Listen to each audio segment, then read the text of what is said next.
안녕하세요. 234 세무TV 이승희 세무사입니다. 오늘 제가 말씀드릴 내용은 2022년 세제 개편안입니다. 화두를 경제 활력 제고, 민생 안정, 조세 인프라 구축, 납세자 친화적 환경 구축, 이렇게 화두를 잡고 있습니다. 가장 선두에는 경제 활력 제고를 내세우고 있습니다. 법인세율 인하가 눈에 띄고요. 그 다음에 소득세율 인하도 눈에 띕니다. 그리고 근로장려금, 자녀장려금도 일부 개편이 되고, 주거비, 교육비 등 각종 생계비 부담, 월세세액 공제, 주택임차차입금, 원리금 상환액 공제, 식비 한도, 지금 비과세 한도가 월 10만원인데 오랜만에 정말 현실화가 되는 것 같습니다. 월 20만원까지 비과세로 개편이 예고되어 있습니다. 그리고 새롭게 들어온 내용도 있는데요. 대학 입학 전형 수능 응시료, 이러한 부분도 세액공제로 들어오는 것으로 예정되어 있습니다. 그리고 신용카드 사용금액 공제도 더 강화하는 것으로 되어 있습니다. 그리고 간이지급 명세서 제출 주기가 상용 근로소득은 기존에 반기별로 2번 제출했었는데 매월 제출하는 것으로 개편이 예정되어 있습니다.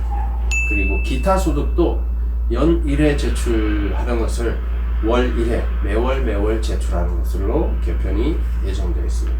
그리고 업무 전용 자동차 보험 의무 가입이 강화되는데, 기존에는 전문직이나 성실신고 확인 대상자만 가입 대상이었는데, 개정안의 내용을 보니까 전체 복식부기 의무자 전체가 자동차 전용 보험 가입을 하도록 개편이 예고되어 있습니다. 시행 시기는 2024년입니다. 한 대 초과하는 승용차 관련 비용은 50%만 필요경비 불산입이었는데, 이제는 한 대를 초과하는 부분은 필요경비 불산입하는 것으로 예고되어 있습니다. 먼저 경제 활력 제고 파트인데요. 이 법인세 부담이 일부 완화됩니다. 세율은 그대로 있는데 과세 표준 구간을 살짝 조정을 해서 법인세 부담을 완화시켜주고 있습니다. 자, 기존의 과세 표준 구간이 2억까지 10%였습니다. 그리고 200억까지 20% 그렇게 돼 있었는데, 개정안의 내용을 보면은 획일적으로 200억까지는 무조건 20% 이렇게 해놓고 예외를 인정해주고 있습니다. 중소기업이나 중견기업은 이익으로 5억까지는 무조건 10%, 10%만 부과하겠다, 이런 예외를 인정해주겠다는 내용이 이번 개편안의 내용이 되겠습니다. 두 번째 의미 있는 세제 개편 내용인데요. 통합고용세액공제가 신설이 됩니다. 기존의 고용 관련 세액공제는 고용중대세액공제, 사회보험료 세액공제, 경력 단절 여성 세액공제, 정규직 전환 세액공제, 육아휴직 복직자 세액공제, 이렇게 무려 5가지나 있었습니다. 그랬는데 이번에 개편이 되면서 고용중대 세액공제, 사회보험료 세액공제, 경력 단절 여성 세액공제를 통합해서 통합고용세액공제로 묶었습니다. 통합고용세액공제는 기본공제와 추가공제가 있는데요. 기본공제는 고용 증가 인원 1인당 세공제를 정해놨습니다. 내용을 보시면은 상시 근로자와 기타의 근로자로 나눠서, 상시 근로자는 중소기업의 경우에 3년간 공제를 해주는데요. 상시 근로자가 1명 늘면은 수도권의 중소기업은 850만원씩 3년을 공제해줍니다. 그리고 지방은 이거보다 100만원 많은 950만원을 3년을 내리 공제를 해줍니다. 엄청난 혜택입니다. 그리고 상시 근로자 이외에 청년 정규직, 장애인, 60세 이상 장년, 경력 단절 여성 등 이런 분들이 1명 늘어나면은 중소기업 기준으로 수도권은 1,450만원, 무려 1인당 1,450만원입니다. 그리고 지방의 중소기업은 100만원 더 많은 1,550만원, 엄청난 금액입니다. 기본 공제를 해주면서 청년의 범위도 또 확대를 했어요. 기존에는 청년의 범위를 15세에서 29세까지였는데 15세에서 만 34세까지로 늘렸습니다. 무려 5년을 늘렸습니다. 추가 공제는 딱 1년만 해줍니다. 1년. 계약직이 정규직으로 전환을 하시거나 육아휴직 복귀자가 계시면은 1인당 중소기업은 1,300만원 1년 딱 해줍니다. 그리고 중견기업은 900만 원 딱 1년 한 번 더 해줍니다. 그 다음 눈에 띄는 세액공제가 영상 콘텐츠 제작에 드는 비용에 대한 세액공제도 있습니다. 영화, TV 프로그램 등 영상 콘텐츠 제작 비용에 대해서 중소기업은 10% 세액공제를 해주고 있습니다. 이 세액공제 혜택을 3년 연장하는 것으로 개편이 예고되어 있습니다. 그 다음에 가상자산에 대한 내용입니다. 투자자 보호제도 정비 등의 목적으로 가상자산, 암호화폐 등 과세 시행 시기를 2년 더 유예했습니다. 2025년부터 과세되는 것으로 개편이 예고되어 있습니다.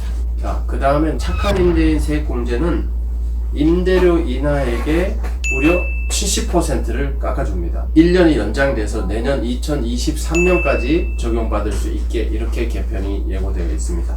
중소기업 특별세 감면 제도도 연장이 되었는데요. 무려 3년이 연장되었습니다. 현재 48개 업종이 적용을 받을 수 있습니다.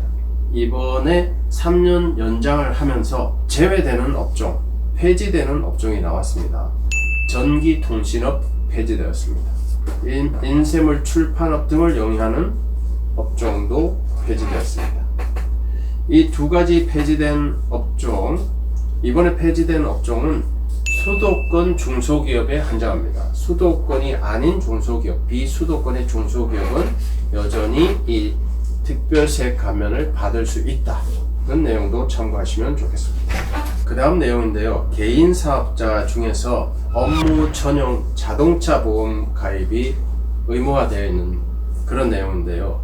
기존에는 전문직하고 성실신고 확인 대상자만 업무 전용 자동차 보험 가입이 의무화되어 있었는데, 이 내용이 복식보기 의무자는 업종별로 도소매업은 3억 원, 제조, 건설, 음식, 숙박 이런 업종은 1.5억, 그 다음에 부동산 임대업, 기타 서비스업은 7,500만 원, 이 금액을 넘어가면은 이제 복식보기라고 부르는데요. 이러한 복식보기자분들이 이제는 업무 전용 자동차 보험을 가입하셔야 된다, 이런 의미가 되겠습니다. 물론 개인 사업자만 해당이 되는 내용이 되겠습니다. 그리고 미가입 시 이러한 개인 사업자 중에서 업무 전용 자동차 보험 의무 가입 대상자인데 가입을 안 하시게 되면은 이 자동차 한 대를 초과하는 승용차 관련 비용 전액은 경비로 인정해주지 않겠다, 이런 내용도 있기 때문에 개인 사업자 하시는 분들 이 내용을 잘 참고하셔서 불의의 손해를 보지 않도록 유의하시면 좋겠습니다. 자, 마지막으로 명칭 관련 내용인데요. 기부금에 대한 명칭이 기존에 별도에 없는 그런 기부금 명칭을 이번에 특례 기부금, 일반 기부금 이렇게 명칭을 붙일 예정이라고 합니다. 그리고 접대비입니다. 접대를 거꾸로 하면 대접이 되잖아요. 기업의 정상적 활동임에도 불구하고 접대비라는 명칭으로 약간의 부정적 이미지를 달고 있었는데, 이번에 개편안의 내용에서는 이 접대비의 이름을 업무추진비, 업추비로 변경할 예정으로 예고되어 있습니다. 세법에서 인정하는 여러 가지 혜택은 바뀌지 않습니다. 기부금이나 접대비 바뀌지 않는데, 이번에 이제 이름표를 정확하게 제대로 달아주겠다, 이런 의미가 되겠습니다. 여기까지 해서 실무에서 자주 활용하는 이번 개정 세법안의 내용을 살펴드렸습니다. 감사합니다.